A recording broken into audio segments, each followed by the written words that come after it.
A entidade esta representatividade do sector do consumo, da defensa de protección dos... O que presento, un saúdo especial, como non, o Conselleiro de Emprego ante directores xerais de todas as comunidades autónomas galegas, en a que dábamos a coñecer esas 15 deste mesmo mes, o domingo 15, que permite ser referentes a nivel de toda España, Galicia.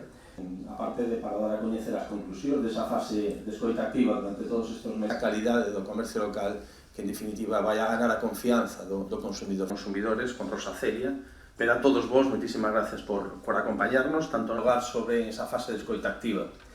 Representante como non das OMIC, Vázquez, a que sempre lle gusta estar agochada fora da foto, pero eu, de competencia, presidente autonómico, pois ese papel que desenvolvedes tamén, moitísimas gracias por ese traballo altruista, sempre na satisfacción a todos os alumnos, tanto do Colexio La Salle e Compañía de María, os alumnos e os profesores, que nos van dar tamén unha visión. O consumo sostible. Entón, vannos a trasladar as súas inquedanzas. ¿El reciclaje de la ropa es circular? ¿Sabéis cuánta ropa se compra en España al año? Una media por persona de 34 piezas. De recogida eficiente, en España se recoge solo el 4%, el destino mayoritario. Reutilización en España mínima. Reciclaje muy limitado. La saturación de mercados locales y la competencia desleal. ¿Por qué se exporta tanta ropa? Por el exceso de ropa de recogida. Como exemplo, coa roupa, as súas inquedanzas no tema de poder reciclar.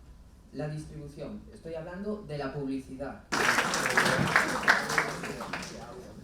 Vi en países de vías de desarrollo hay millones de niños explotados y privados de su infancia para ir a trabajar en fábricas de producción. Porque estamos con xente que traballa con colectivos que falan desa palabra de vivenda, porque o día a día na rúa está moi presente. Dado cambios concretos. Personas que ahora conocen sus adecuados es una oportunidad única para ellos. Tecnología y protección del consumidor. El mismo modelo hasta como reclamar o evitar compras compulsivas. Temas prácticos. Maite es mayores y tecnologías. Aí de unos cuantos, evidentemente, bueno, pues non facer nada, non? E esa indefensión xa un pouco aprendida realmente é moi perigosa, porque non poden presentar ninguna reclamación ou de que isto me tocou así e xa non podo facer nada. Hai aquí infinidade de rapaces e rapazas, pero sin embargo é verdade que o acceso á vivenda alejando de la sociedade. De esa manera divide la sociedad en 4 grupos.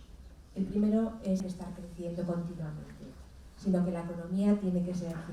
Bueno, estamos aquí convocados para falar dunha estrategia que creo que é moi importante que se faga da man da parte privada, do sector privado, non só que se escriba unha estrategia pola administración que logo pois, non se dé esa participación, non? Xa se acreditou pois, pola presentación que fixo o director xeral o traballo que houve antes, hoxe pois, tuvemos estas mesas que estamos comentando e, polo tanto, nós estamos traballando para que neste primeiro semestre do ano 2026 teñamos esa Estrategia Galega de Protección das Persoas Consumidoras 2026-2030, non? Decir que non me vou estender respecto dela, xa se fixo a primeira presentación, pero sí creo que é moi importante poñer o foco dentro da protección dos consumidores nesa concepción de consumo sostible e responsable. Tamén decirvos, así o trasladou o director xeral, que estamos nunha semana na que celebramos o Día Mundial dos Dereitos das Persoas Consumidoras, este próximo domingo 15.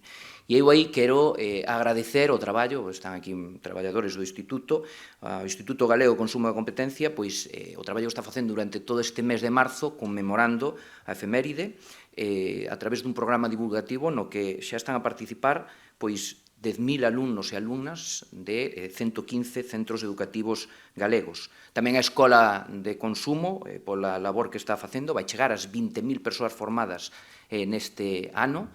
Decirvos que o sábado pois, estaremos nas 7 principais cidades de Galicia con puntos de información e todo este traballo hai que recoñecer tamén, pois, ten que ver, como digo, pois, co bo funcionamento que teñen as organizacións galegas, tanto a parte privada como tamén o propio Instituto de Consumo, o Laboratorio de Consumo de Galicia. Sabedes que somos unha referencia pois, a nivel mundial.